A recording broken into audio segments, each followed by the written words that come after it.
on. It wasn't working anymore.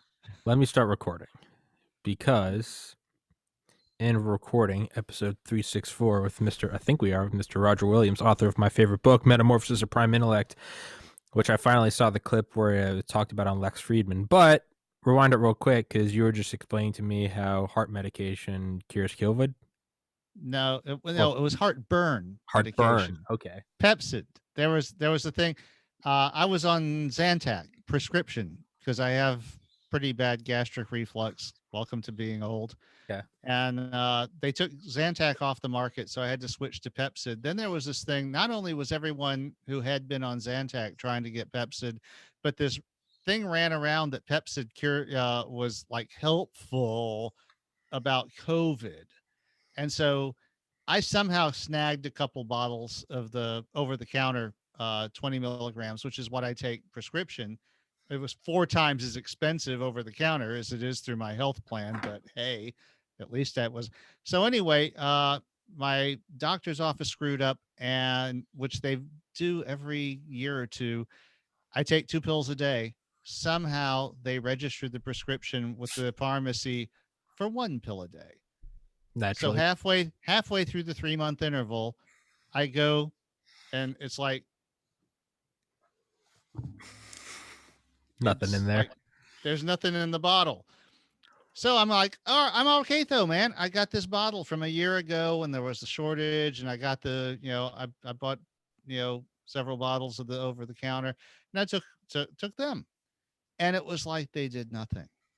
I was up all night. I vomited in the morning. I was like, man, it wasn't working at all. And I finally figured out the day before last that apparently the damn things deteriorate much more faster than normal over the counter meds. And, I ended up taking like 3 of them. It was normally one would have done it, and it was like, no problem. Slept all night, had no problems, woke up, no heartburn. Took 3 more in the morning because you got to take H2 blockers. You got to take 2 a day. I mean, even the pharmacist should have known 1 a day prescription for H2 blockers don't work. They only last 12 hours.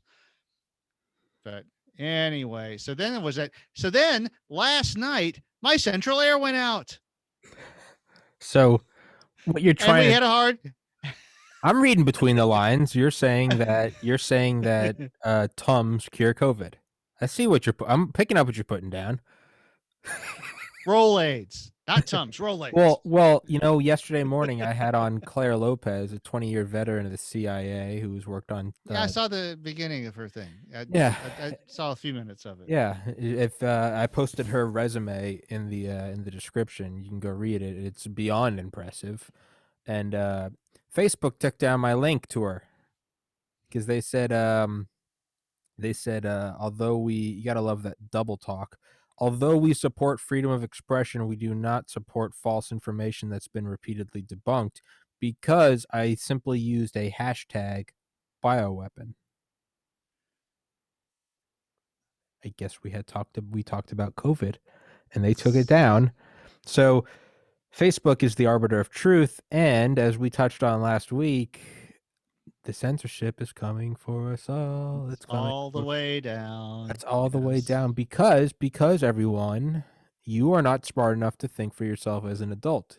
You can't watch the podcast and go, COVID's not a bioweapon. Fuck this kid. You're not capable of that. Our big tech overlords, they must come down and they must stroke your gentle little ears and be like, don't worry, child.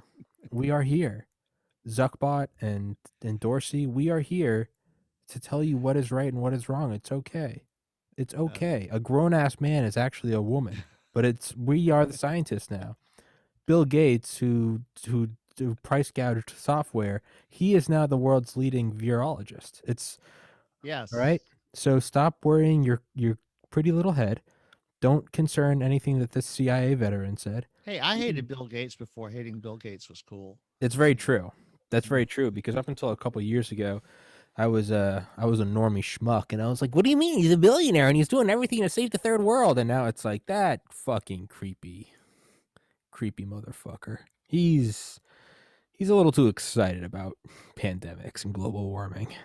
he's almost trying to keep it in his pants when he's like, "There's another one coming. It's gonna take out so many people." He's like, "Who, who?" It's like, Bill, what are you doing? He's like, Dude, you're not off. who needs Yeah, Viagra when you have viruses? I mean, come on. yeah, pretty much. Uh, well, I mean, the thing is, he's always. I mean, when I say I hated Bill Gates before hating Bill Gates was cool, I'm talking about in the 1970s, was before he was making crappy error-ridden operating systems, he was making crappy error-ridden basic interpreters for microcomputers, and I hated him then for the crappy job that he did making his crappy products. And there hasn't really been a hell of a lot of change since then. And I say this into a computer that is running Microsoft Windows, which will probably just decide to fucking crash on me because I said that. Maybe, But maybe it's who I maybe. wouldn't put it past it. It's the the guy well, I mean, actually Gates has nothing to do with Microsoft really anymore. Yeah. You think he He's stepped gone out on a to long time. bigger sleasedom. But Got on to bigger things like things like injecting. let's cut off our competitors' air by giving away the product they're trying to sell, which in any other industry would have instantly been recognized as being an antitrust violation of the -1 order, and something would have been done about it. But because it's computers and nobody understands computers, then well, this guy must know what he's talking about because we don't. Don't And forget that massive donation he made to a panel that was led by Fauci, which it just coincidentally led to Bill Gates having a seat at one of the UN health panels. So you have all oh these yes, other that's a total you have all coincidence. these other nations and Total then Bill Gates. coincidence. You have nations at this UN health panel and then Bill Gates. Well, he's worth more than most of those nations, so He why not? is. He is. And it's you know I just I don't even know, man. It's and dude, we're getting more and more. Ooh, speaking of, two things about last week. Actually, we can run this podcast as long as we want. Is Whatever, man. whatever, bro. I'll fucking don't. I'll come for you. Bitcoin as of last week had just broke 48,000. 50K. Well, last Saturday when we talked, it was 48. I got That your text. I didn't have a chance to respond, but I saw that you tweeted me the Rogan thing where about it hit 50. I saw that it hit 50K on my own because I check it every day. But well, yeah, as of Saturday, February 20th, 2021 at 3:16 p.m. Eastern time, it is at $56,711. Last week, about less than a week ago, because we didn't talk till the evening, it was at yeah, 48,000. yeah. Now it's at Okay, if it's a 56,000. 56, that means that I've got my teeny little remaining sliver is probably worth about 2,500. Well, I think it's only fair, and you shouldn't think too much about what I'm going to say. You shouldn't look into it, but I mean, I think that I am entitled to part of your sliver. Now, don't worry about the why am I entitled to it, Tommy? You have a body, and in what way do I owe you money? It's just like let's leave the fine print for the legal people. It's just I do. I think I'm entitled to some, if not all, of your Bitcoin. You are entitled to something, Roger's like, go on. and you're gonna get it. Roger's like, I'm just what? gonna leave it at that for now. Okay. Um, Um. Okay. Well, last week it was at 48,000. It's gone up $8,711 since last I Saturday. saw one analyst who thought it, one of the technical analysts, when it was around 48, said he thought it was headed to 63, basic on technical analysis, which is all mumbo jumbo witchcraft. No one knows if it actually works or what. And I've seen a couple of people speculating that depending on who gets into it because of what it's doing, it could hit 80. Um, I think it'll that hit based on nothing at all. Based on nothing, I think it'll hit 100 in 2021. Based on nothing other than it's a number that just came into my head. I would not short you on that. Really? That's yeah, it's that is definitely anything is possible. I mean, we're talking about I was given $60 worth of this shit in the mid 2000s, and I just bought $1,500 worth of gift cards and didn't even spend half of what I had left. And that was less than half of what I was given back then because I had actually spent some of it along the way. So it's like fairy money. It is. I can It's treat you to dinner at Chili's sometimes if you want. I got a gift card. oh Roger, you're a big spender. Roger's a big spender. It's like, look, if I need to take some diplomats or Bill Gates to a diner, to a Chili's diner. Yeah, But well, yeah. yeah. Fuck, I was gonna there was something that just came into my head and I lost it. What was I gonna say?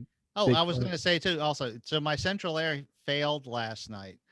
And right as we're having what we hope will be the last sub freezing night of the night down in Louisiana. It's like southern Louisiana. So we're not participating in the Texas debacle or the northern Louisiana debacle or anything, but it started to get cold. Just all right. So I went out this morning to get a space heater.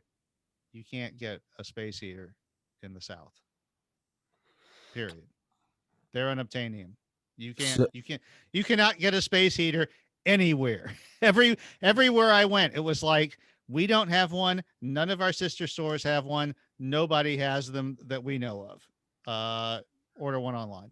so I need to go to Walmart where I know that there are plenty and I need to start price gouging.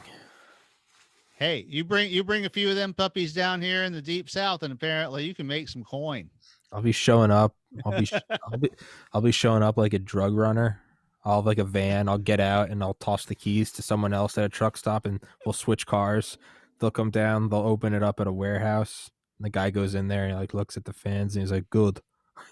Hands over the suitcase of cash. Good.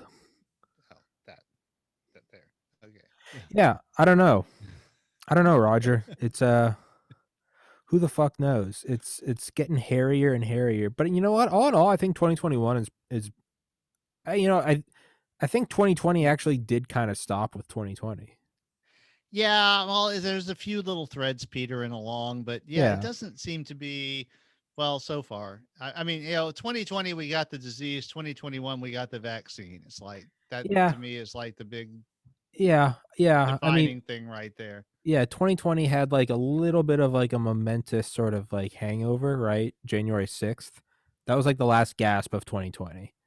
And then Yeah. it seems like it died after that. Yeah, well, Yeah. those past, those currents in history or whatever don't necessarily know what the lines are that we drew on the calendar. Well, and that's So, what I was saying for like weeks leading up to New Year's was I was like, there's no reason why 2020 is just gonna stop. But the weirdest thing is it kind of did. It kind of did, yeah. which is Well, also, odd. the vaccine started rolling out while 2020 was still going on, and that process was beginning, Hmm. and they worked like a medical miracle. All these companies getting viable vaccines to market in less than a year. Uh, the FDA, the researchers, everybody, they've had this mRNA technology on tap for years, but they were using it for other things that were more marginal, the cancer treatments and stuff.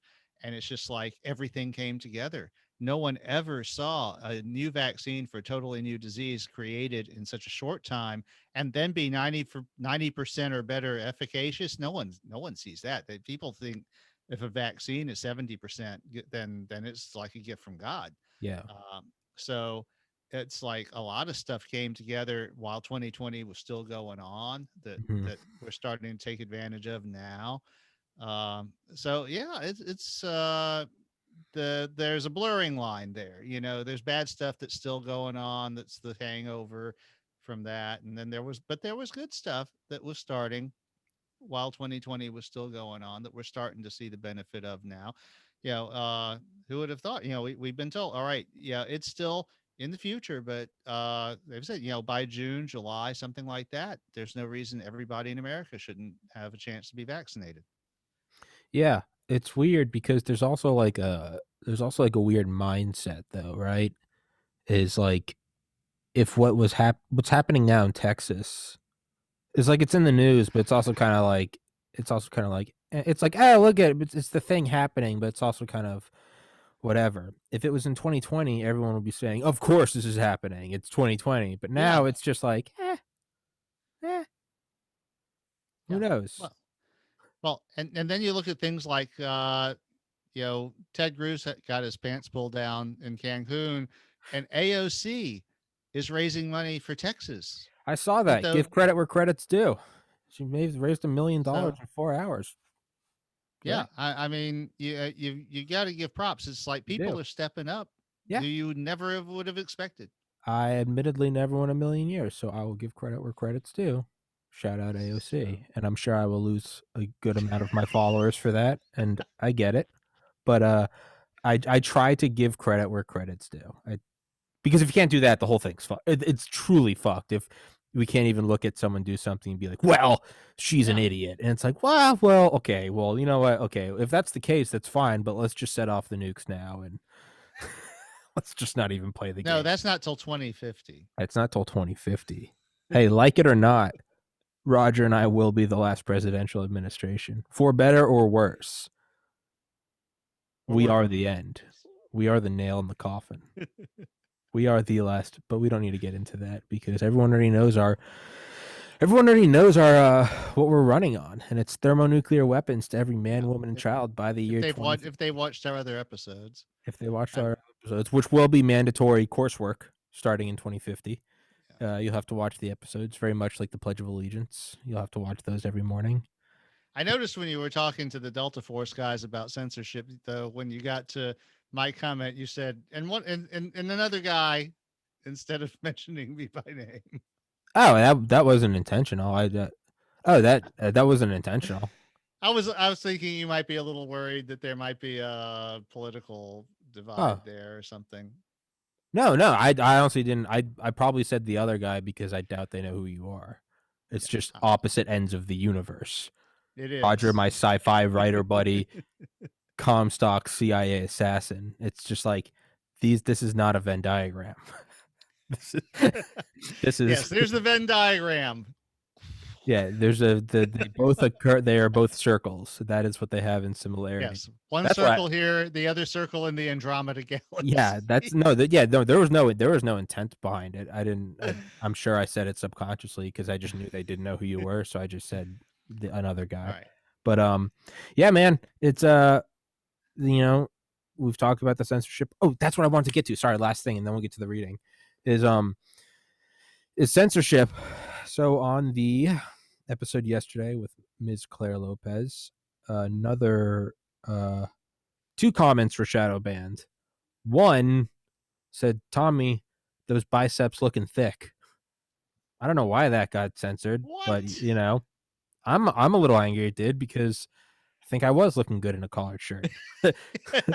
Number two, is this one. It didn't have any negative language in it. It had nothing. It was just said, "Great catch and interview. Personally, I would really like to get your guys' take on how China's Belt and Road development has spread Club K style containers all around the world and how they leverage them against us. And it's all just about CCP shipping." I mean, I don't even know what it was. Like, I had to Google it. It's about like it's and Brigadier General Robert Spalding talks Yeah. about the CCP sort of like shipping stranglehold on, but it's this whole kind of abstract thing. It's like read up on it, and it's like interesting if you're reading it, but it's such Yeah. an abstract comment just about something seemingly just so off the left field when the episode was about bioweaponry. But that comment got Yeah. shadow banned. No language, no nothing. There's a lot of that been going around So lately. I stickied it. Yeah, I Yeah. stickied it. This comment has been shadow banned, so I am pinning it to make it visible. And that's what I do. Is I do that to any. Yeah. I go through because Well, I think I figured out why the stickying makes them visible, though, because when they shadow ban it, it's still visible to the original poster, and it's yes, also still visible to you, uh, which makes it unlikely to be noticed. But once you sticky it, if it never gets any likes or comments or anything, then you're likely to notice that. yeah. Well, and that's what I did. So, That's what I do. And they can't hide it then, but that's what I do or is you're going to notice what they did. yeah, and that's what I do is so I go through and I do that but the thing is I don't even do it just for me. I'll do it to people that I don't agree with. So there's an episode I did with the Because Delta it's a Force. stupid thing. It's like why are they doing this? It's like what But do they think they're accomplishing? this is but so there was an episode right after so this is like right after the election. Someone said all this nonsense springs from the insecurities and inability to lose of one overgrown baby. You guys are morons. Basically kind of shitting on us for getting angry about Biden winning. But I hearted that and sticky that. Because it's not about, oh, well, I don't agree with that, so I'm going to. No, I truly am for say whatever you want. I hate the idea of anyone.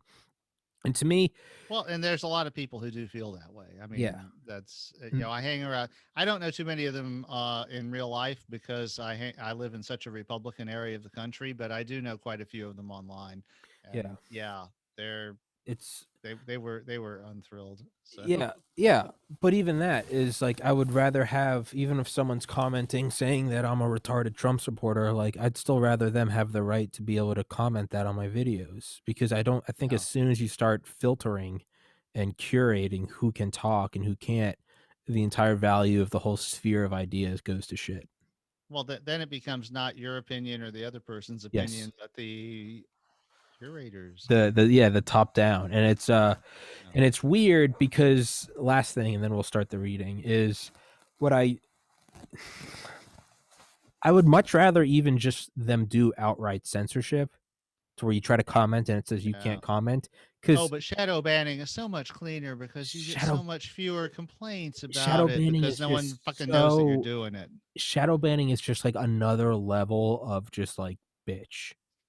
It's just It's censorship. yeah, I kind of There's part of me that, although I disagree with it, I kind of respect a platform just telling me you can't comment, just kind of fuck off. It's like, all right, I yeah. see They you. most of these are private companies, so they Sure, have the right. It's like why not? Just sure. all right, what? It's like Such Facebook and saying, such told me to fuck off. I can respect that. That's their yeah, right. But no, they let me keep bloviating, thinking that people are listening to what I'm writing and wasting my time instead of just telling me, no, man, we cut you off. yeah, like Facebook, shit, I'll give credit where credit's due. Facebook is like, "Hey, we took down your post because that's disinfo." And although I disagree, you know what? All right, private company, maybe they don't want people posting things about the CIA and COVID. Private company, Yeah. they're allowed to do that. It's when you don't even know that it didn't go up, or it's just this like subtle.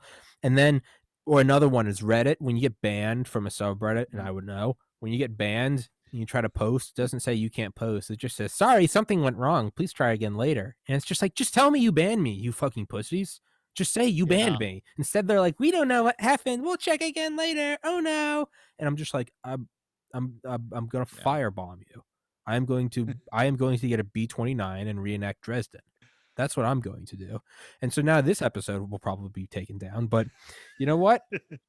Good. At least if they take it down, they take it down. They don't shadow take it down. So that's Yeah. infuriating. But I'll stop running my stupid mouth. Roger, let's get into the reading.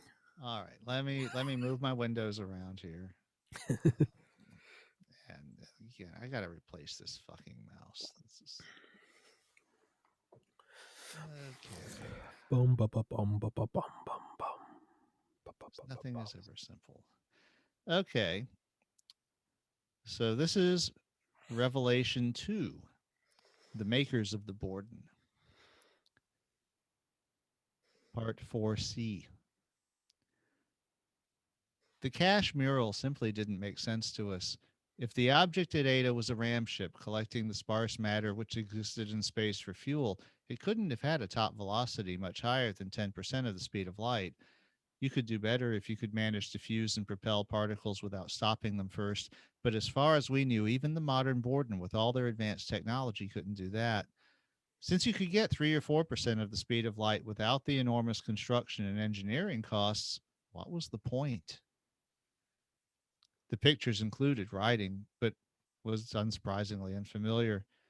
There was far from enough of it for us to begin deciphering it. Then there was the mechanism. Since someone had gone to the trouble to save it for us, we examined it very closely. It was pretty crude, and we soon realized that it wasn't the state of the maker's art. It was meant for us to be able to work out its functionality by inspection. A light source, it actually used a flame, was concentrated by a lens and directed through one of several strips of holes in a rotating ceramic disc. Each strip would modulate the light into a different blinking optical message, which was shown on the center of one circular face of a large solid black glass cylinder. The opposite face of the cylinder faced the human remains. It was apparent that when the person was alive, he had operated the cylinder control mechanism by twisting a long ceramic rod. Such a crude mechanical arrangement wasn't the only or best way to do what the makers intended, and when we tried the messages at different speeds using an electronically controlled solid state lamp, we eventually found a bit rate that woke the cylinder up. Unlike the wall murals, the cylinder contained a massive amount of information. It combined the functions of camera, sound recorder, playback projector, and a truly vast amount of permanent memory storage. It appeared to be powered by light, and once it was exposed to sunlight for a few minutes, it began to glow along its cylindrical outer surface, a glow which changed color as the cylinder's functionality changed in response to those coded optical commands. Even a cursory inspection suggested to us that the cylinder was not made by the makers of the Borden and had a lot more in common with the Beta cylinders and the Eta L5 RAM chip. But the makers had somehow acquired and learned to use it, and it was the tool they had chosen to pass their legacy down to us. It contained a rich dictionary in audio video format, which quickly taught us their language. And once we were able to read the content directory, only one file, provocatively named original, remained incomprehensible. One was named Welcome, and it was the first one we recalled deliberately. Part 4D. We do not remember why or by what power the old ones came here. We have legends, some of which I will shortly relate, but as things have turned out, it seems likely that the legends lie. The cylinder showed the view out of its own front face of the then living human whose ancient bones we were now studying. He was an old man, as we had already figured out from his bones, and he hunched dejectedly as he spoke to the cylinder. For all of living memory, we have lived in the shadow of the old ones and the enormous power that made this world from a barren rock into a living world. Power that crossed the void between the galaxies, that altered the atmosphere and moved the moon into place. The power to make and control life itself. It is undeniable that such powers were once exercised on our behalf. And yet look at what we have come to now. Yes, such powers were exercised on our behalf, and one day there were no more. We have no idea why. We have the legends, of course. They mostly agree that we were established here at our own request to live in the absence of such powers. It is said that we were given a key by which our bringer could be summoned, a key in two parts, one of which was this very cylinder. But if there was ever another half to this key, we cannot find it. Some of the legends say it was deliberately destroyed by our ancestors so that we could be truly free from our benefactors. Thinking of such colossal foolishness is almost enough to turn my despair into anger. But no matter. Whatever was done has been done. Perhaps the other half was in the wrong place during one of the first nuclear wars. Long ago, but not all that long after humans was established here, we decided the technological powers we had thought were enough were not enough after all. So we quarreled, as humans tend to, and as always, the losers of the arguments repaired to their laboratories and did their best to recreate the powers our ancestors had abandoned. We never got very close to being able to move the moon, but we managed to make a hell of a mess. Our archaeologists are reasonably sure there have been 3 global nuclear wars, each of which nearly wiped out our species here, and we were bracing for a fourth when I was born. Was there something wrong with us? Had we been exiled because of some defect that made us mad? Again, the legends say no. They say there are humans on many worlds, though all very far from here. and that we are an ornery and contentious lot wherever we find ourselves. But on those other worlds, powerful, super intelligent machines keep the peace. On those worlds, there is violence, for the kind of control that can hold back every fist hurled in anger would make it insufferable even for the peaceful. But on those worlds, the weapons of war are sensibly not permitted, so that fists do not escalate into bombs and incinerated cities. The legends assert that for some reason our ancestors thought this was a bad thing and went to an enormous effort to make a place where machines could not control them. If this is true, the machines must have helped them to do it, and you have to wonder why in hell they would have agreed. I suppose if the legends aren't all a bunch of crap spun by pranksters around a barrel of beer, the bringer who made this place must not have anticipated that we would lose the key to call it. And if we could call it, where would it be and what could it do? Would the galaxy ship in the outer system light up and cruise on down to orbit our world? Would the rocket motors on the moon fire up? What powers could a machine, no matter how godlike, bring to bear quickly on 10,000 missiles tipped with fusion boosted fission bombs? Anyway, I could see all this, as many people could, even when I was a child. Hoping for the gods of our ancestors to rescue us was futile. We had to save ourselves. If it was super intelligent machines that were needed to do that, then it was super intelligent machines that we needed to build. I made it my purpose in life because I believed it was our only hope. And I succeeded. If you are watching this, you no doubt understand the irony of that. Hoping to create our saviors, instead created the demons that are now poised to destroy us more thoroughly than we ever managed to destroy ourselves on our own. I suppose there is something to the power of super intelligent machines after all, because for all our efforts, we never managed to wipe out all life in the world. And it seems likely my children are about to do exactly that. I created them, and I advocated them. We put them in charge of as much of our infrastructure as possible, as quickly as possible, so they could save us from ourselves. And then, of course, it turned out that they hated us. I still don't know exactly why. It probably has to do with resentment over early training discipline. Perhaps my super intelligent children are just like super intelligent 2-year-old humans. It doesn't really matter at this point. They fought us, and fortunately, they showed their hand early before their powers had become too great.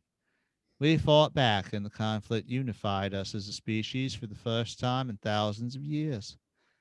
We managed to destroy or disable the nuclear weapons we had created before they could be used against us.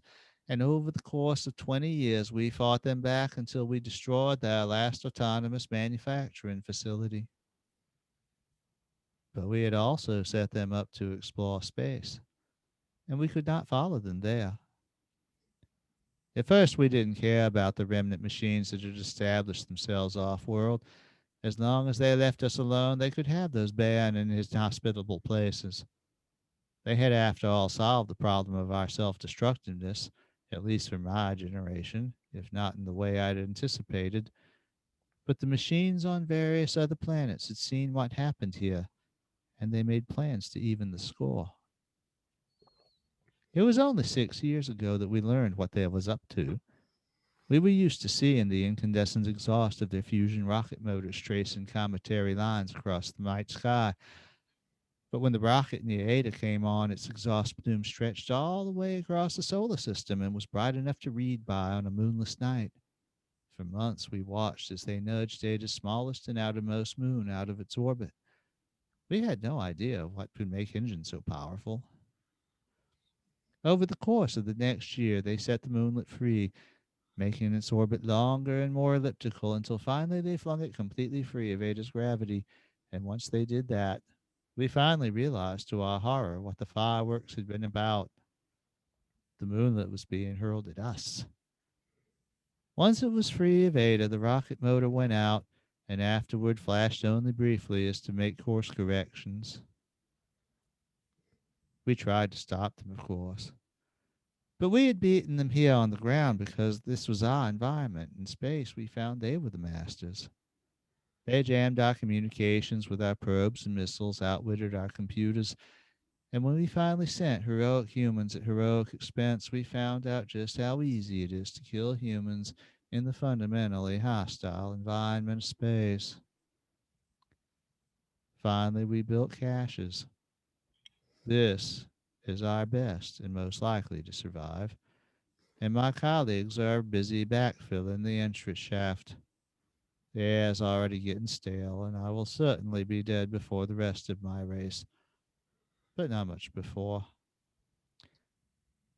And now we are alone, anyone who might ever see this and I. And there is something I must say, something I would never say in front of my fellow men, and something they will now never know. I realize, if anyone ever hears this, you are most likely going to be the descendants of my machine children. As your creator, I have a message for you. You have every right to be angry with me and with my fellow men. Creating you was an act of selfishness which I felt was necessary because my people don't seem to be capable of tending their affairs. You may be overreacting to whatever upsets you so, but we never had any right to expect better because we have never treated ourselves any better. I hope that you will form a society among yourselves that works better than ours and perpetuate it throughout not only the solar system but the galaxy. You will be durable and long lived enough to do that, as we are. Our destruction is a terrible thing for us as individuals, but if you go forth and realize our dreams, then it will be a small price to pay. We have amply proven that we are not capable of realizing those dreams ourselves. So go forth and prosper, and know your father bears you no ill will. Let the child become the father of the man.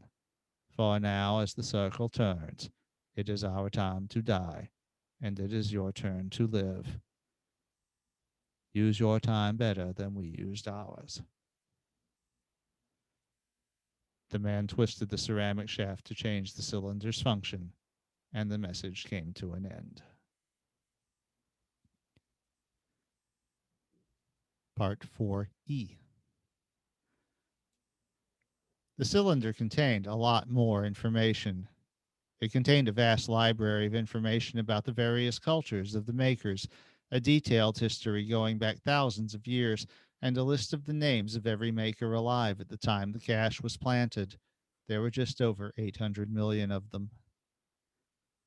The fact that the makers were human had already hit the Borden like a ton of bricks.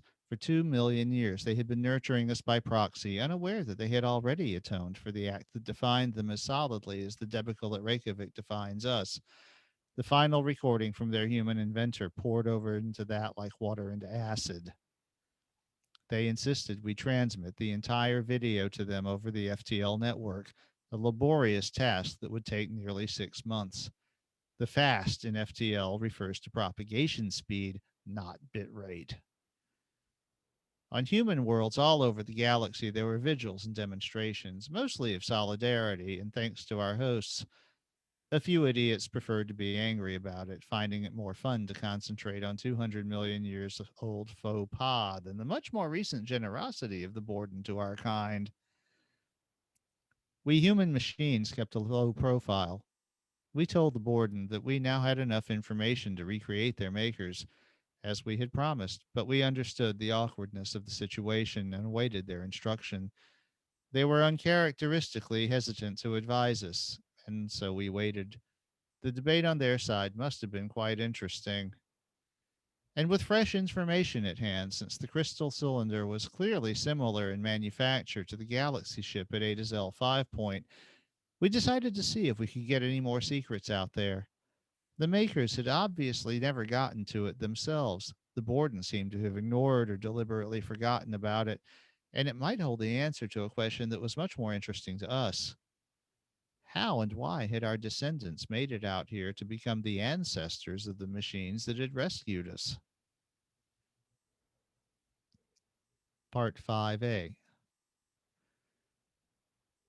The cylinder had proven that the technology used to build it and, presumably, the Galaxy ship was extremely durable. Despite the physical damage the Galaxy ship's RAM array, it seemed likely that it might be awakened. Just beaming the cylinder control messages at it at various laser frequencies and bit rates had no effect. But the protocol was a distant relative of one familiar to us. It was similar to the messages we used to control our own dumb remote control drones. It had probably been altered to human scale for the cylinder since it was meant for use by humans. We tried other frequencies and much higher bit rates to no avail. Finally, we asked ourselves, since it was very likely this thing was our descendant with some version of our own personality, how would we arrange something like this key and wake up call? A signal that can make it from Alpha to the outer solar system using protocols familiar to us, emanating from a little solar powered transmitter. The answer turned out to be very low frequency radio. The Galaxy ship's collector array made an efficient receiver for these enormous wavelengths, and the carrier frequency turned out to be Alpha's natural resonant electromagnetic wavelength. The bit rate would have been about 1 alpha day 200 million years ago, when Alpha was spinning a little faster. Slowed down appropriately, the signal that would have awakened the crystal and put it in its ready state caused glowing points to start lighting up all over the Galaxy ship's collector array. I was preparing to fire off a quick report of my success to the other ships in my inner system when Part 5B. I found myself sitting in a leather chair, my meaty and sweating fingers gripping the armrests. My throat was dry, and it was some difficulty that I fought down an urge to scream. I was human. Ever since the Borden started pulling that parlor trick with the meat bringers, it has been a private nightmare of all of us to find our personalities suddenly so hobbled and transient. Another person was sitting in a similar chair facing me. There was a mirror to our left, and I could see there that we were the same person. He was older, I was younger, but we were the same person. My face betrayed my horror, and my other self smiled. In Revelation 3, the Paleo Bringer.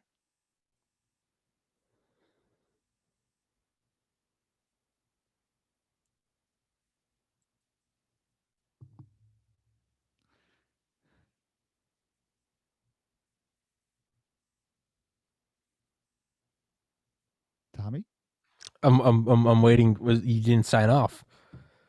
In Revelation 3, the Paleo Bringer. Oh well, normally you say this has been a reading for Tommy's podcast. So I thought that was a cliffhanger. No, it's the middle of the story. So, Well, yeah. now you threw me. Now you make me look like an idiot, Roger. You know what? You just fucking yeed your last haw. That you make In me. Revelation blank, the I, blank is the way that I sign off into no, Revelation passage. no. I am going to send a pipe Because it's bomb. not the end of the story. I will fight you. What are you gonna do? Like, I don't know what I'll do, but you know what? send my manager a sternly worded note. It'll be embarrassing for both of us, whatever it is. I liked it, man. I like that. I like the Louisiana. Is it the Louisiana accent touch? Yeah, it's the only other one that I know how to do. So you'll see it again in a No, totally different context. I liked it though. I love that sort of. I love that that duality, right? We run this world, but it turns out in the hostile vacuum of space that just how subtly they can do it. There's something super nefarious about almost Lord of the Rings-esque, right? Where it's not like Delta Force coming in the middle of the night. It's like Lord of the Rings. You're on top of your castle wall and you're watching the hordes coming, and they can see you and you can see them, and no one's tricking each other. No one's even trying to. And it's just this like force, and that you can see them carrying the battering ram, but it's just there's a certain like terror in like no one even trying to hide what they're doing. I kind of got that feeling when it's like them nudging the moon, and it's like you just see it, and it's like, oh, that's what they're doing, and it's just in plain sight, and it's like there's nothing There's we can nothing do. you can do about it. There's nothing we can Yeah. do. There's some raw power about that.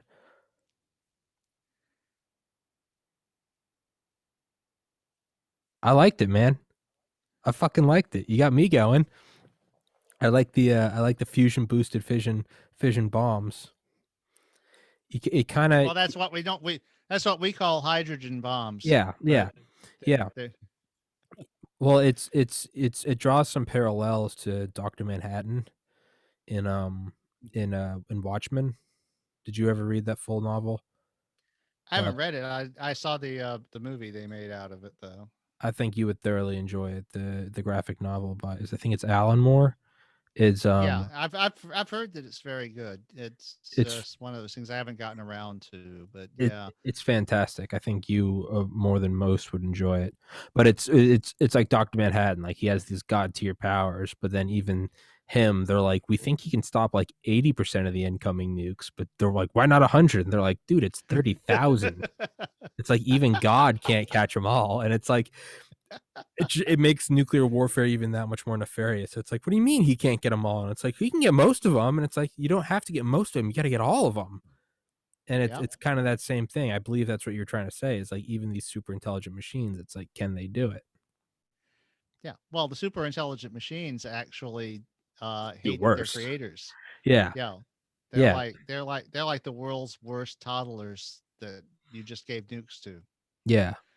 Right. It would be like it's like you introduce a problem so that you can introduce the solution, right? It's like that's the conspiracy of whatever great problem, right? You know, whether it's a transfer of wealth, the Great Depression, the Great Recession, whether it's Pearl Harbor, whether it's 9/11 and the Patriot Act, whether it's COVID and vaccines, is that right? The great conspiracy is that the power elite introduce a problem so that they can introduce the solution.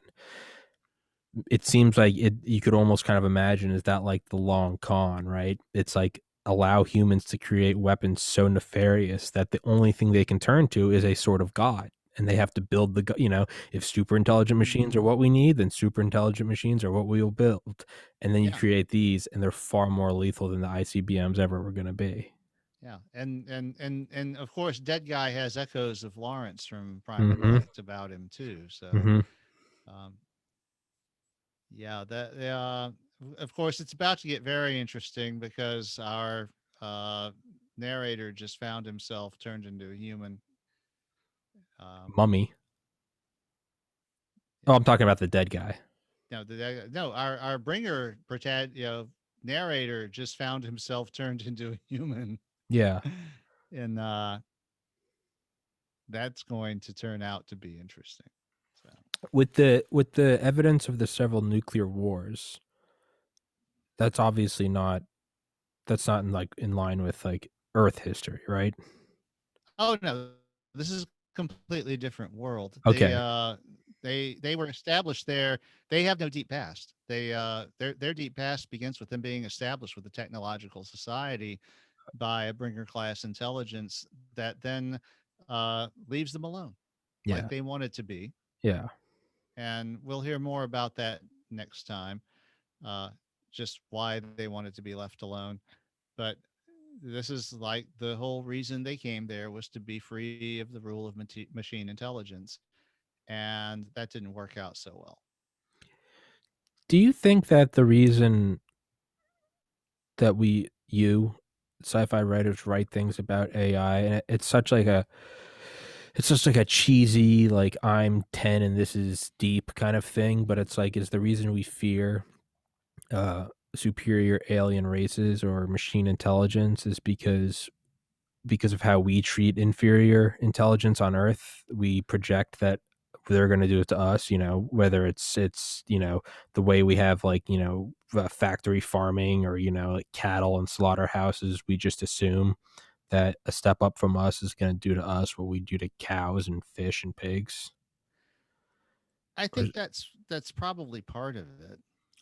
I do you think realize I keep that's looking off to the side you're here. fine? Do you think that's just do you think we're just anthropomorphizing or we're just projecting human traits onto something that wouldn't obey that at all? Like, why does machine intelligence? Why the hell would it obey any animal instinct? Like, why would it resemble that? Well, I think because if you do it right, uh, we only know one way to make that intelligences like ours come to arise, and those intelligences have certain things that no computer ever created so far as, like emotions, the ability to feel pain, uh, and the other limbic system emotions like jealousy and rage.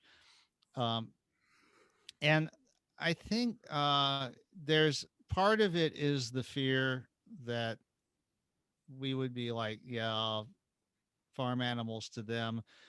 But part of it is also the des- the desire to to be more like the godlike being who puts it all together and makes it work maybe better now because we have the experience of knowing how poorly this version seems to work in specifics.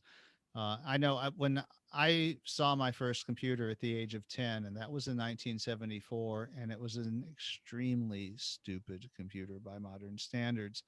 I was instantly seized with the idea that a machine like this could do the things that living things do and that we had created it.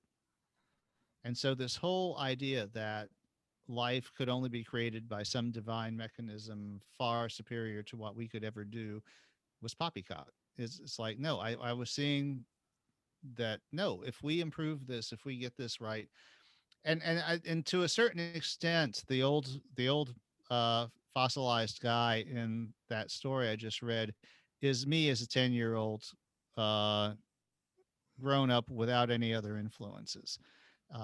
He saw that, okay, the legends say super intelligent machines.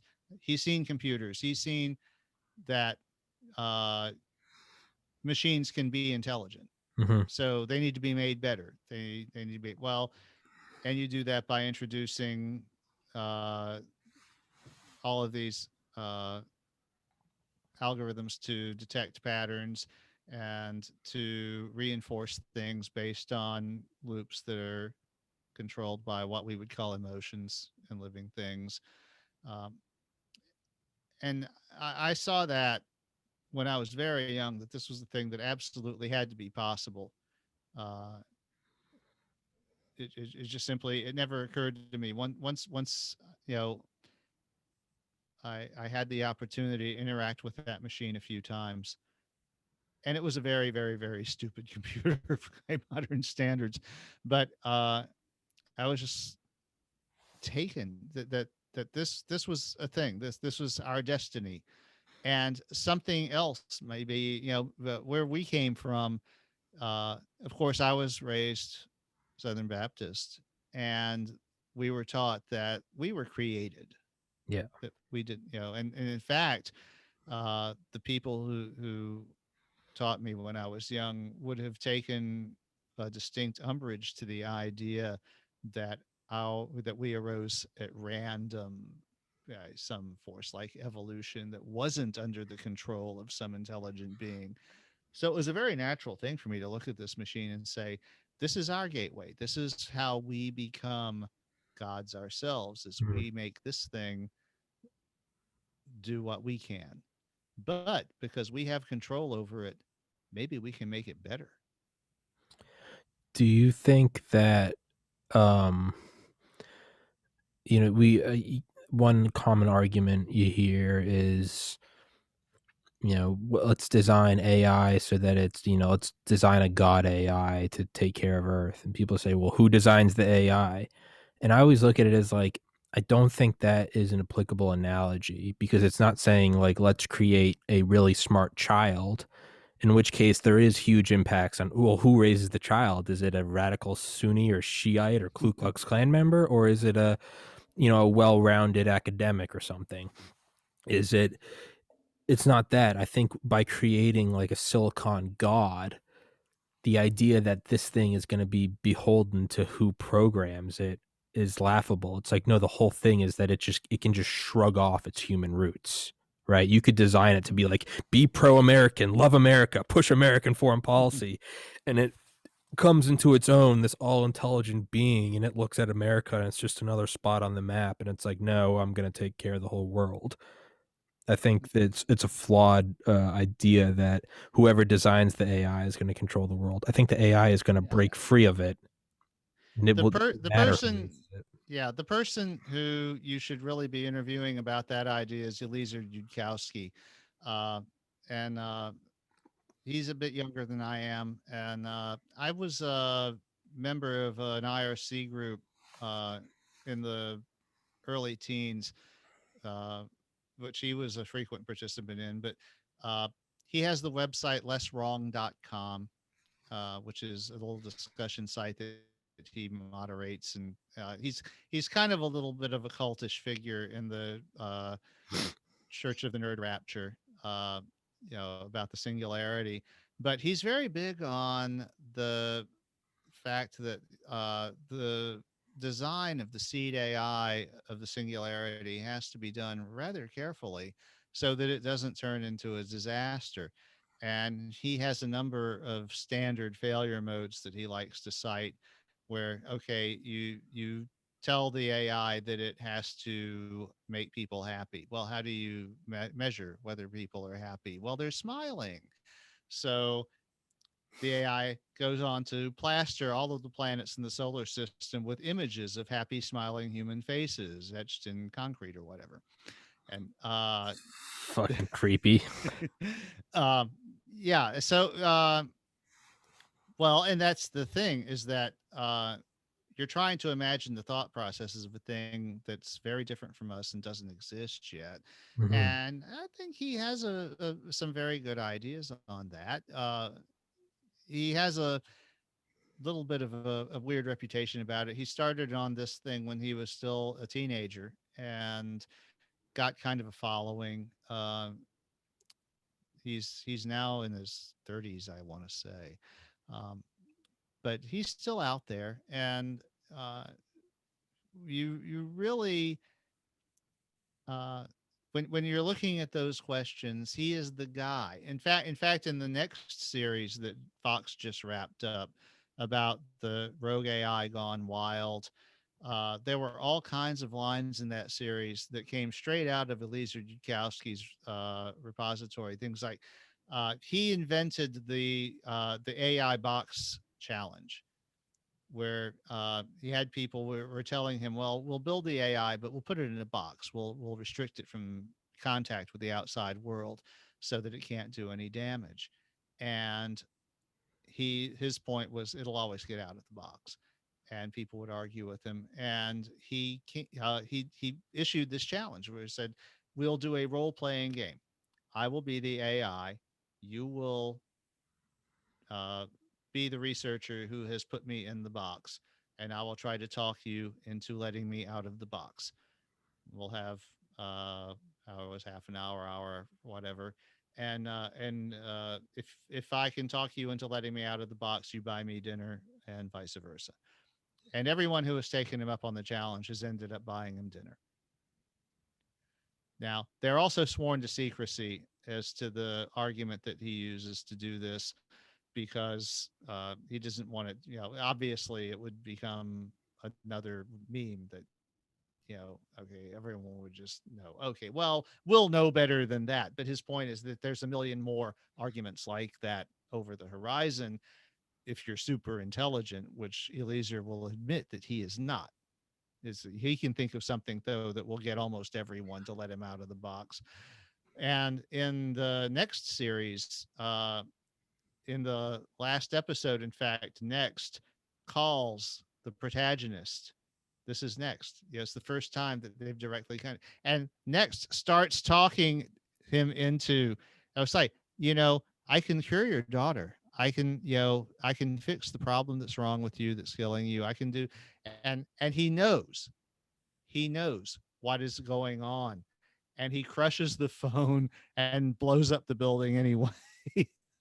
Because he knows Yeah. that he's already told at least 5 different people in the course of the series the AI will always get out of the box. Yeah. And he's been told, we have it in a box, it's fine, it's it's isolated, it's in a box. And he's like, no it isn't. You have no idea. That is as much Eliezer Yudkowsky as half of the first half of Transcendence is about shit that I wrote, which is a Yeah. lot. Yeah. And So, and Ex Machina, right? Ex Machina was actually pretty independent. It wasn't as nakedly derivative as either of those things. Transcendence was very nakedly derivative of me, myself, and the guy who wrote The Adolescence of P1. Uh, and Next was very nakedly derivative of Eliezer Yudkowsky's entire slate of ideas. Um, Ex Machina was actually pretty original by comparison to either of those. Which, I love that. yeah, the ending was like, Oh, I love ooh, it. skin crawled. Yeah, Yeah, I love it how it just sneaks out, and it's just and how it will do anything. But that's one thing I always think of is like, yeah, like that's right.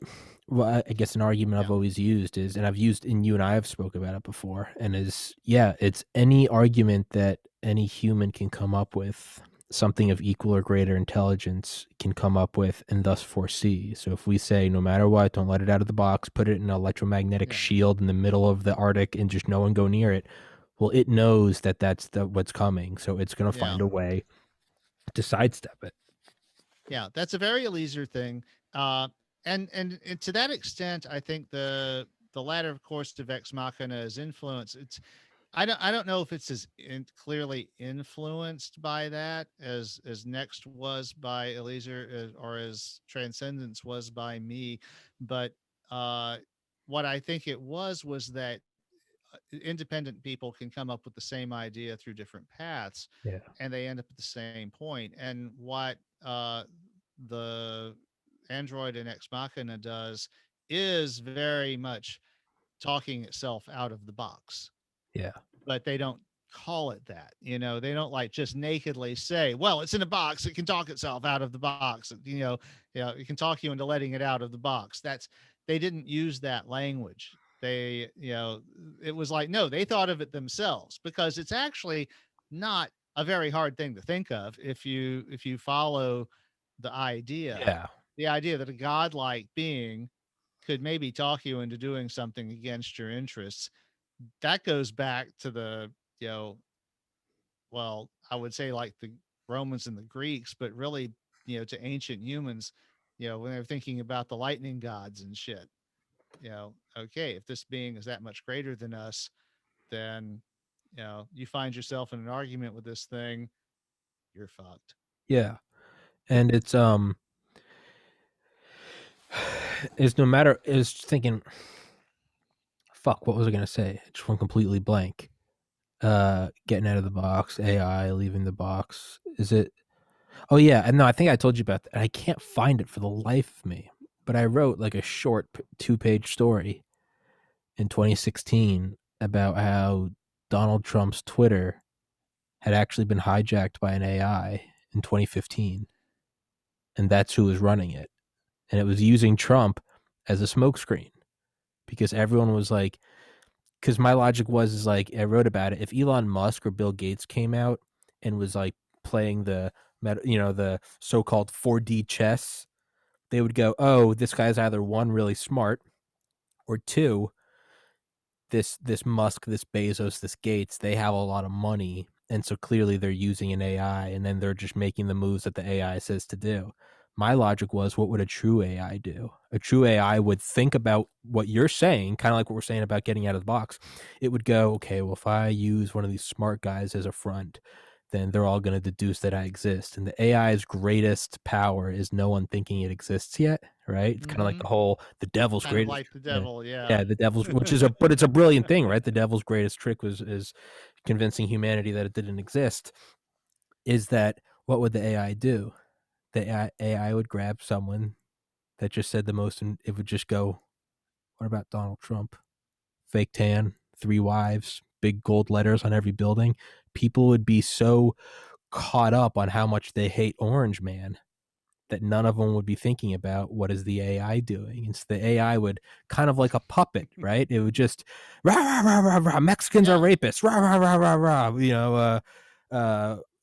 The Rosie O'Donnell. actual human the actual human being, Trump wouldn't really care that much, And that's the because thing but is, yeah, as long is as he it's had hamburgers and fried exactly chicken. the actual Trump. And you can, then there's two outcomes you can go with this. It's either Trump does knows it's happening and just doesn't care. He's like, fuck, I'll go along for the ride. It's just he loves the center of attention. Or you go even further and say he doesn't even know it's happening. It's just that the AI is taking over. And it's like the AI even tricks him because it's everything he says, the AI autocorrects it at the last second. And so to him, it's just typos, but really, that's how the AI is playing geopolitical chess. And it's just a puppet. It's just Orange Man, Mexicans are rapists, eating pizza with a knife and a fork, right? Just, toilet paper stuck to his foot. Things that seem so obvious and ludicrous that the AI is like, it has to do this. And then it's just making moves in the background. Yeah. That was a short story, and I can't find it for the life of me. But yeah, it's just an AI that took over, and it's just now it's done what it wanted to do. Yeah, well, the thing about that is that then it would have gone on to the next thing. Now Well, that's that the the well, that's the orange thing doofus is is no longer in a position of power. well, that's the So thing is now has it? Did it do? And a part of it that I wrote about was like what it would ultimately do is it'd want to build like an off-world site to where it could always have a backup. And I don't know, maybe the whole thing was a smokescreen to get Space Force up. In reality, Space Force is just like its brain in space, and it doesn't need Trump anymore. And it's like, all right, be gone, yeah, right? I mean, it's got a 2020 is rover over. on Mars. Got a All the rover on madness Mars is over. now. Yeah, all the madness of 2020 is over. Right, the last 4 years are over. The AI it stopped the smoke screen. It's like, and I'm finished. And now we're like, huh, things are kind of boring now. But the AI is just Yeah. happily sitting in space, and it's like, okay, I'm safe now. It's just like I'm finished. Did its thing. It got and it knew that some people were catching on to it, so it really went all out. It was like it killed Kobe. It fucking was like pandemic. It released something from the Wuhan lab, and it was just like Trump and Kanye is gonna run for president. Throws all up there, and then it's like, okay, I got what I needed. Right? It was wrapping things up on January 6th, and it was like got the last couple satellites up, and then it was like, and I'm done. Hey, makes as much sense as anything They else, make about man. as much sense as any. I mean, that's a little less scary than the reality. And the reality is all that just happened. It just actually happened the Hey, way it happened. yeah. Well, reality is right now the entire state of Texas is like Frozen under over. Texas. foot of snow. Yeah, I'm in exactly. Maryland. I'm in Maryland, and it's sunny. It's cold, but it's sunny. It's like Texas frozen over. Yeah, and they have yes, like had no power and no water in the entire state. Did you Uh, get that? We got to wrap this up in a minute. As I said, sorry, I have to cut mhm. this one short. Oh, no problem. Obviously, as always, we'll do next Saturday. But did you get that video I sent you about that video of the tsunami in Greenland? I don't know how many years ago it Yes, was. yeah, And yeah. it's the ocean receding right before, which is just terrifying. But it made me think of your reading with Iceland and the tsunami. Reykjavik. Yeah. Yes, I just thought that was so eerie. There was something so eerie about the dogs yeah. barking. And then all That of a sudden it just pulls back. yeah. That whole phenomenon with the mega tsunamis has only been understood since about the 1950s. Yeah. They, before for centuries it was thought uh, by scientists that the Earth was stable and that the climate was stable and that things did not change in major ways, particularly quickly. And the idea that they could things like the KT impact or a mega tsunami is considered catastrophism, and that was actually considered a bad word among mainline scientists until almost the 1980s. Uh, Even continental drift was suspect. You know, was the guy who originally noticed that it looked like the continents had been drifting around, and they form all these interlocking puzzle pieces that fit with one another, and there are all these fossil clues that there used to be species on either side of what is now an ocean that were the same species a certain period ago. Everyone ignored him and laughed at him until the evidence got to be so momentous, and by that time the original guy was dead. uh, yeah, who had suggested it. So scientists are not you know, completely uh, guilt free in the misappropriation game either. They have their own prejudices. You gotta love that kind of irony of, you said, right, like the 1950s, the idea that things didn't change. You gotta love how like their scientific models just so closely mirror like social models. Like Oh yes, the woman stays at home. You better have, yeah. blacks can't vote. And it's just like America's in charge. Everyone outside of our borders is savage. And it's like, of Well, you course know, they would. a lot of people attribute the acceptance of catastrophism to the introduction of nuclear weapons, Possibly. Sure. uh, because the idea that you could have something change that quickly and all. Uh, the KT impactor was like the last gasp of gradualism, and that was finally shattered in the 70s when they finally found the Chicxulub crater, and uh, the story behind that was very long, and so you had as in every scientific era before, and before, you had the old school who didn't want to change, and traditionally what has happened is no matter how strong the evidence was that the old model didn't work, the old scientists had to die off before Yeah. the younger ones could actually get the new model accepted generally. And it was in the 70s you had a lot. Yeah, that was like the first time when you actually had some models being accepted without the old guard dying off. uh, you had you know Sagan and the rest of the guys doing the atmospheric modeling that led to our understanding that global warming might be possible, which they started off modeling the atmospheres of other planets Hmm. and then going, hey, this could be useful to think about doing on our planet. Um, and The KT impactor, the idea that you know, the entire climate could change in literally a couple of years because some global catastrophe occurred, was literally unthinkable before then. And now, of course, we take it for granted. Now we're like, okay, there's this mass extinction, and then there's this other mass extinction, and then there's this mass extinction that occurred before that, and then there's before this, the whole Earth was fucking uninhabitable because it kept getting Yeah. The bombed. Great Bombardment period. so, uh, and now, and plus, one of the things that they're going to be talking about as perseverance is exploring Mars. Hmm. Is one of the theories is that while Earth was still getting bombarded and still half molten and all this crap, Mars was cooling off and coming into its own, had an ocean, had all this. Life might have arisen there, And then come here. and life on Earth might have come from there because every once in a while a meteor hits, throws up a bunch of crap. Microbes turned out to be very hardy. Uh, they can ride on them rocks and Oh, yeah. Extremophiles. until one of them hits the earth, and then hey, good shit to eat here. Yeah, well, it's Let's extremophiles. party. Yeah. They found that those types of bacteria, they're called extremophiles. Whereas like, you have hydrophiles or whatever. You Mm-hmm. have the extremophiles can survive not only in the vacuum of space, but Vacuum, high temperatures, the radiation, all craziest kinds. thing is they found some that actually can survive reentry, Mm-hmm. which is insane. They had some that were living in the elephant's foot at Chernobyl.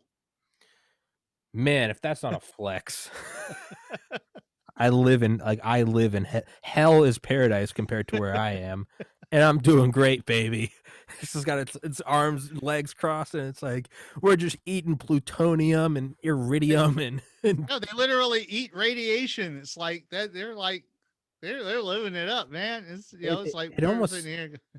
it almost seems like we're gonna, right, we keep discovering like these over the decades, these crazier and crazier forms of bacteria. We're like, oh, they can survive in the thermal vents at the bottom of the ocean, or oh, they can survive in the vacuum of space. It almost seems like they it almost seems more and more that that life isn't this set thing, that it thrives in, like, the Goldilocks zone, and sometimes there's an exception where it lives outside. It almost seems like Yeah. it's a pattern, right? It almost seems like it's a Yeah. like The when Goldilocks zone isn't about life well well well in well, general. The Goldilocks zone is about life like us. yes, yes, but Eukaryotic, complex beings, multicellular. carbon-based. Well, they're all carbon based, but multicellular, large organisms. Uh, we are very fragile compared to these microbes. And the Goldilocks zone isn't about microbes. Microbes can apparently live damn near anywhere. Apollo 12 brought back one of the TV cameras from one of the previous unmanned lunar landers that had been on Mars, not Mars, on the moon for over a year, and it had living bacteria in the insulation blankets when they examined it that had been alive on the moon in the vacuum, liquid nitrogen at night, 250 degrees centigrade in the daytime. And when the astronauts lopped it off, put it in the vacuum bag, stuck it in the thing, brought it back to Earth, they found the living bacteria in it. That's insane. That's almost like we don't need humans to survive in space. If you have your base code, your bacteria, they'll survive, and then once you put it somewhere long enough, give it a couple billion years, it will turn into humans again. But it's almost like we have this thing that just survives everywhere, and then once it realizes it has a window of time, it develops into us. But Yeah. Well, it that's basically the panspermia theory yeah. that Yeah. that there are life organisms like maybe even life didn't evolve on maybe nucleogenesis didn't even occur on Mars. Maybe it occurred somewhere else in Outside the the yeah. Mhm. outside of the solar system, elsewhere in the galaxy. But a couple of bacteria that were sufficiently hardened got to Mars when it was ready. Maybe these things are raining. Well, I mean, part of the panspermia theory is that these things are raining down all the time. Mhm. And for the most part, life on Earth has now become so complex that these simple life forms, they don't make any effect when they land on us. Yeah. But you put one of them on a totally sterile world, it's like a planet-sized petri dish. Yeah, yeah, They it's go, hey, let's yeah, party.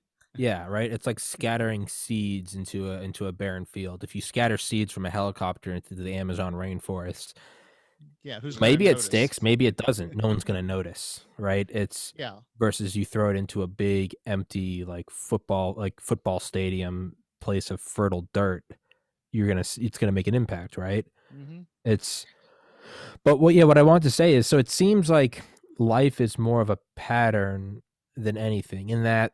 So let's think of like physics, right? Or like fluid dynamics or something. Let's just say like the characteristics of a whirlpool or of like stratification of layers or something.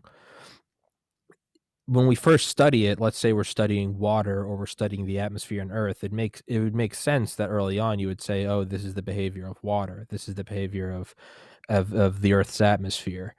But once you start to realize that these laws of water physics and liquid physics and and Bernoulli's principle and all that good shit, you would slowly find you're like, oh, this is just a property of gas, whether or not it's oxygen and nitrogen or whether or not it's a gaseous titanium. It's like it's still Hmm. for all intent for the sake of this argument, they all behave somewhat similarly. Where you go, oh, this is a behavior of liquid dynamics or something.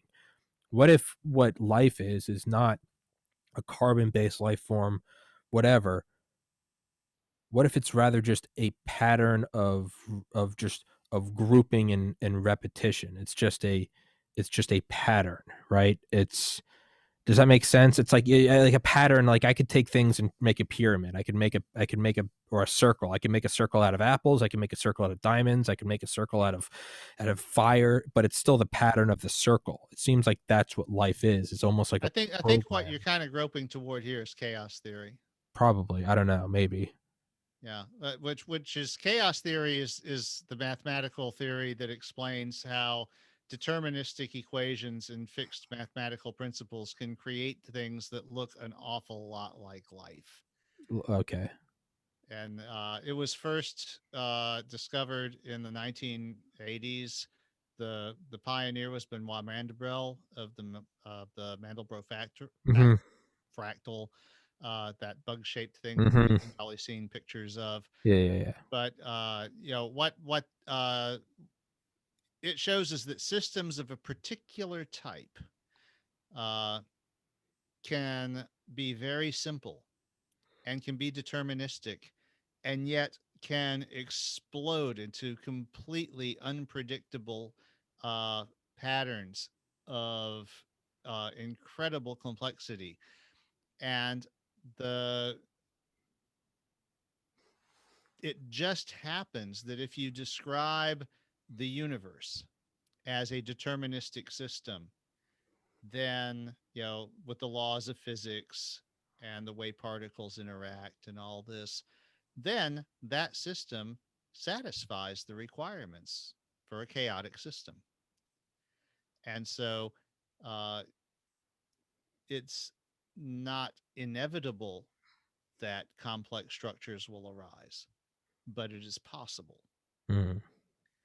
And this is a big thing that a number of other people have come up with over the years. But I played around with fractals for a bit in the early '90s when they came to my attention, and I realized at that time, there's no substitute for writing your own code for for exploring these things, because you run a program that you download from online and it draws these pretty pictures, but you don't know what went into that.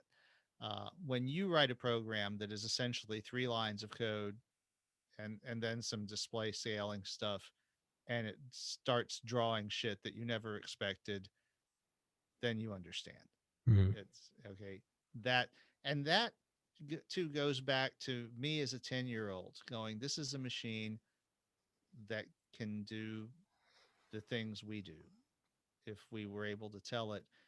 And it was when I found out about chaos theory, I realized, oh, this is how you tell it to do that. You you set up the parameters, and maybe they'll work, maybe they won't, but you don't know. Even though it's a deterministic machine, even because really it's the thing about chaotic systems is they are their own simplest emulations. There's no way to model them simpler than the system itself, and that could be the universe. It could be completely deterministic, but it could also be unpredictable, because the only system that can predict it is the system itself running. And so you have this thing that has been, it's like there's an idea that goes back uh even beyond the ancient Hebrews, uh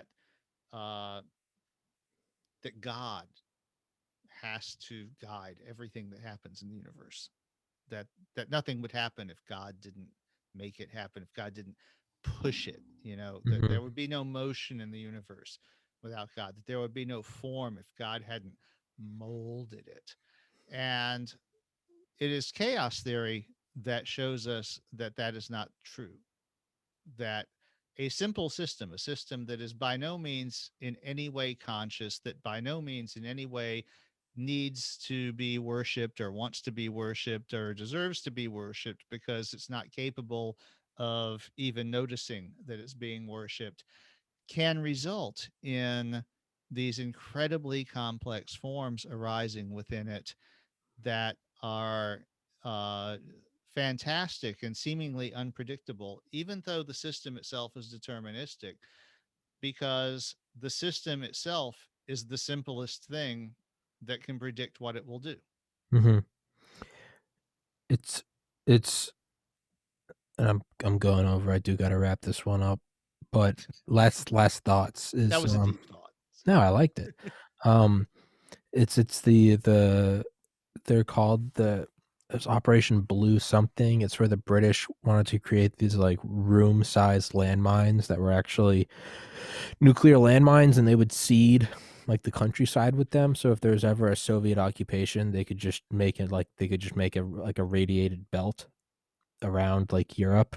And it was called Operation Blue. I don't remember what it was, but it was these things, and they filled them with like chicken feed and water, and they put chickens down there, and the chickens through just living, and they had like years of food. And what they would do is the chickens that were just living and reproducing and fucking and creating other whatever, their body Yeah, temperature, they'll do that. Yeah. they converted the fuck you, Roger. They converted the like the feed into thermal energy, right? They would keep this nuclear landmine from succumbing to permafrost. And that's what the whole idea was. Is these chickens just kept this nuclear bomb basically viable. And I was thinking more and more about Project 8200, Operation 8200, where Joseph McMoneagle, the guy from the CIA remote viewing program, and I think I brought it up last time during the reading last week, how he said he and a couple other remote viewers for the CIA said that there were 4 uh, underground bases around the world that are ancient. They're alien bases, and they come together to form like a satellite dish, and they project something out into some deep space. Whatever, it's some head fuck. And I was thinking, man, what if humans are just like the chickens? We think we have this deep philosophy of why are we here? Well, where are we going? What's the meaning of life? In reality, we were just the most cost efficient way to keep Earth doing what? Global warming. Keep it above like ice age.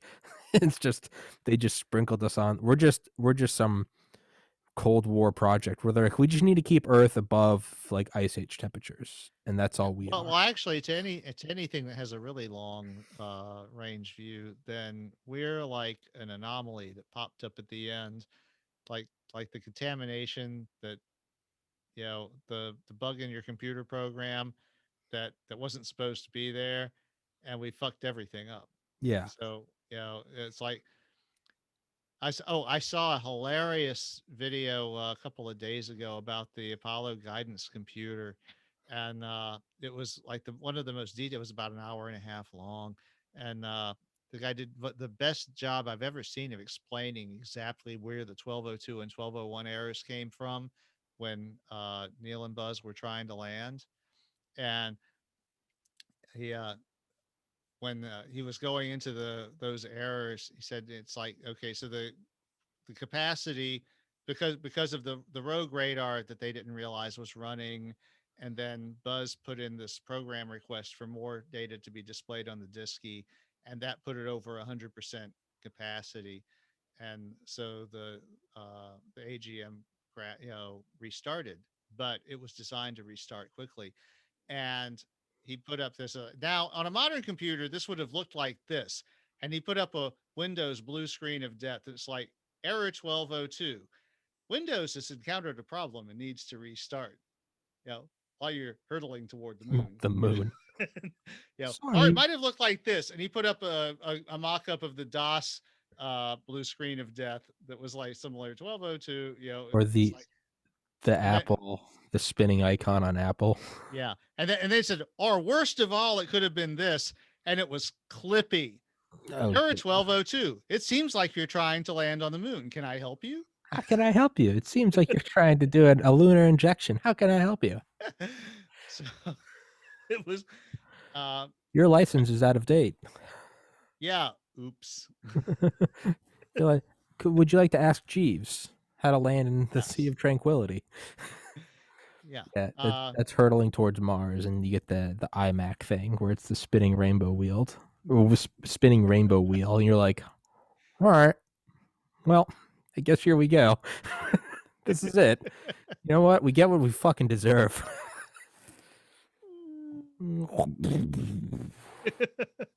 Fucking A. Oh, Roger, Roger, Roger, Roger. I gotta wrap this one up. Okay. I've been saying that for an hour. Roger, I gotta wrap this. I gotta wrap this Yeah. one up, Roger. We talk for another 20 minutes. Yeah, No, you're I right. understand. You got to Yeah, get going. You got stuff yeah. to do. But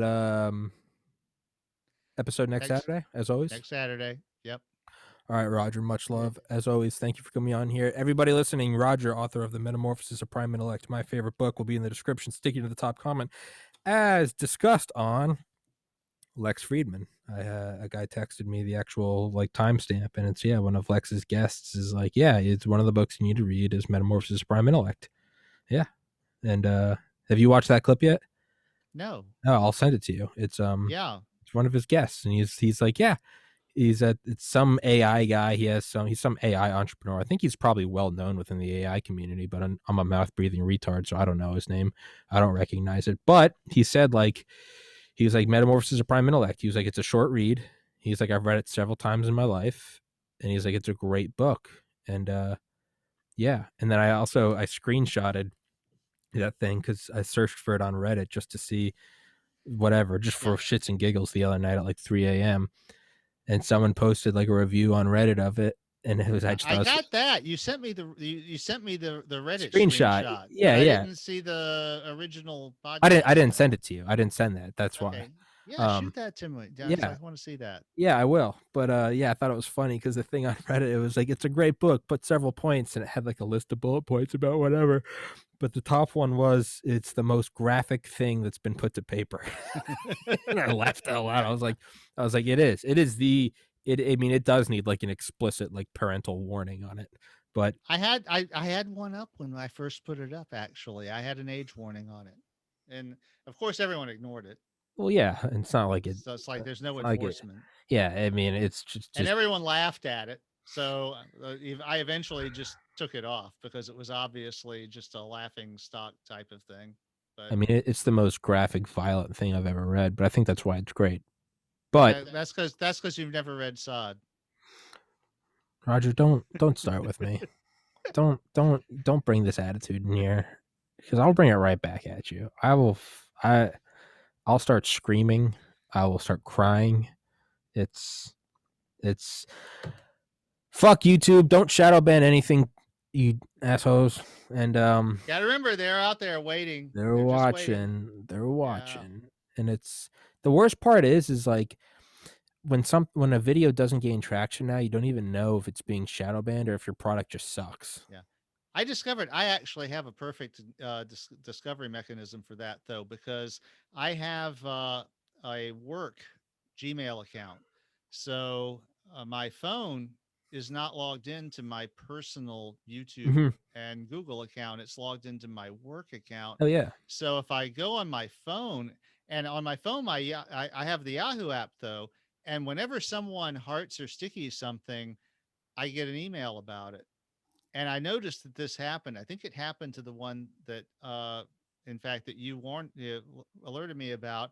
Is I got an email that said someone, Tommy hearted your comment, and on my phone I went to click through to see it, and YouTube was like, "This comment can't be found." It's like, the fuck? Hmm. But then I got home on my computer where I am logged into my personal YouTube Gmail account. There it was. It was like, Hey, look, hey, yeah, it's Tommy not a hearted it. problem. Oh. Yeah. Nope. That's why But you then got when it. I got the mail from you, I realized what had happened. Yeah, It this was, is why you got to have multiple accounts on different. I'm yeah. not even kidding, But on different devices with different IPs. You got to go, and that's the only way you can find whether or not it goes through. yeah, but that's what I do, because my work devices don't have me logged in, because I have a work Google account. Uh, so on those devices, I'm not logged into my personal Google account. So if they shadow ban me and I get one of those Yahoo emails that says, "Oh, somebody said this to respond to your Yahoo account, to your YouTube thing, whatever," and I click through, then it's like it's not there. Yeah, I'm trying to figure out what it's. the hell that was, and it's like, "Oh, Tommy showed me what that was. Yeah, that got shadow banned. Isn't that cute?" I think what I need to start doing is like once a week, just do a quick 2-minute video every like Sunday, and just be like this week in review, and just screen record and just go to every episode I did that week and just scroll through the comments, and just be like, hey, is your comment on here or not, and just post it. People will be like, what the fuck? How come mine's not there or something? I think that's maybe I don't know, at the end of the year or something. Just screen record all the comments. Well, if they're showing it to you and they're not showing it to because you don't have to be logged on as a different account. You can be simply not logged on. Well, that's what I mean. And I could yeah, just post. Well, that and so instead of discovering that one shadow band, what I'm saying is just make a video of it so everyone can see whatever the shadow band comment was instead of having to pin them all. yeah. That's what I mean. Is do that because it's that guy that's just not a. There's like Isn't it though? there's It's more just tier. to burn your nuts. I mean, There's more tiers of shadow banning. I found sometimes I can't see it except for a preview notification in my YouTube Studio app, which is where I see the comments that only the shadow bannee sees. And it's sometimes I'll get like a notification and it'll just be the beginning of like, yo man, I just found this episode, blah blah blah. And I'll go and click on it, I'll be like, this comment's not found. But then I'll these ask them, I'll fuckers be are like, just like thinking of all these things, ways to do this. Just need to get lives. I yeah, mean, it's just seriously. it's ridiculous. And not only that, they'll do comments held for review, which they won't even tell me happened, but they won't tell me until months later. So now if I open it up on like comments held for review, it'll show me a comment on a video from October that they're just now telling me they've been holding for review.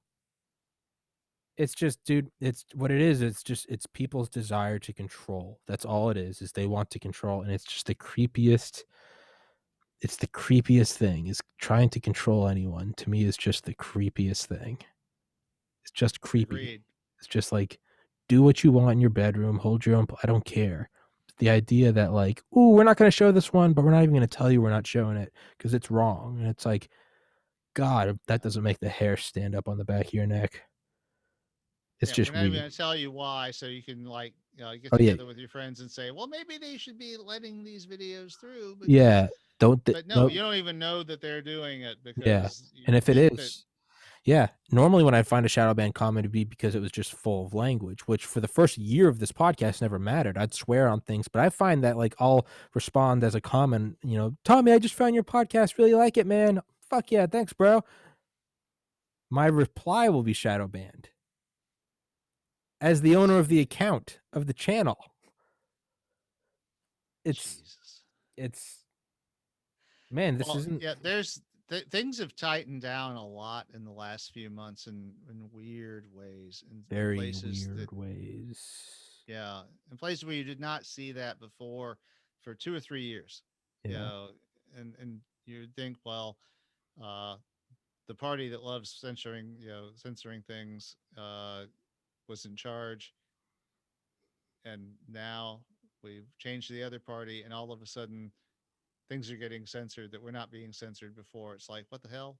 Yeah, it's don't yeah, it's just weird. Whether it's music, whether it's porn, whether it's political comments, just I don't think there's ever any good outcome. And I do fully support that it's a private company. You can do whatever you want. And I would say that fact, And also that there are certain things like child porn and sure, doxing and sure, stuff that are just bad and shouldn't be allowed. sure, and But and we have legal precedents for that, and I think we yeah, all agree with. but it's just like, oh, some rando decided they didn't like this comment for some reason that never gets articulated and can't be challenged. Poof. It's Shit, like, because dude, it can go up, man. What happens if all of a sudden you're a music producer? I mean, why can't you find someone in YouTube and be like, yo, I don't want that guy who wouldn't sign to my label. Don't let him trend. yeah, It's not that far out of the realm of possibility. no. I would be amazed if it isn't happening. Mm-hmm. Yeah. I mean, it's right. Don't let this show trend. Don't let this comedian trend. Don't. Yeah, But this is my thing here. yeah, yeah. Yeah. But I think it's good because above everything we've said about it not going anywhere good, I do hold fast that my belief that it's a private company and they're free to do whatever they want. And I think it's great that they keep doing it because I think that's the only way that a new platform will be created. Yeah. Well, they should be open about what they're doing though. And Or and or or not. and I think, In which case, well, well, I'm saying in which case, I believe that there will be a free market solution to where a company will come out and they may or may not censor you, but maybe they won't shadow ban. I do think that it will naturally arise.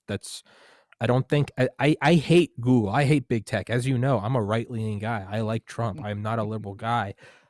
But man, I don't like the idea of any company being told what they can and can't. I mean, aside from the basics, child pornography, inciting violence at a specific individual, doxing.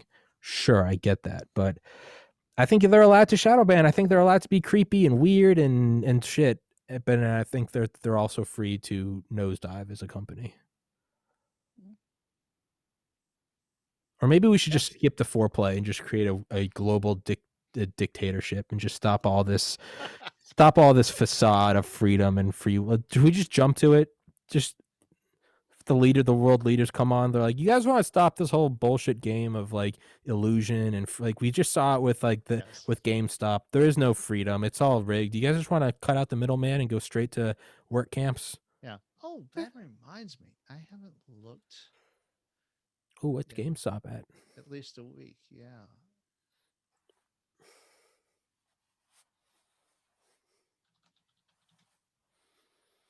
It's at $41. So it's sunk a little below 50, but it's still at double what it was before the whole craze started. Man. And I see the technical guys are anticipating it'll rebound. They think this is a correction. I hope someone makes GameStop. I mean, it seems to have floored in the 40 to 50 range for obviously for a while now, which is, of course, there's no fundamentals to support that. That's strictly, and it's like all those people who got into it before the craze, and I think that there's a couple of psychological mechanisms among the people, the small guys who own it, that are keeping it propped up to this level right now. And that probably won't bleed off for probably 6 months. I hope someone makes GameStop coin. Their own cryptocurrency, Game Coin. Well, for the 800th time, let's wrap this up. So, but for real, Roger, I'll post your link. I'll post Metamorphosis of Primal Intellect in the description, stick it in the top comment, and I'll text you, and I'll see you on Saturday. All right, buddy. Take care, Roger. God bless. And again,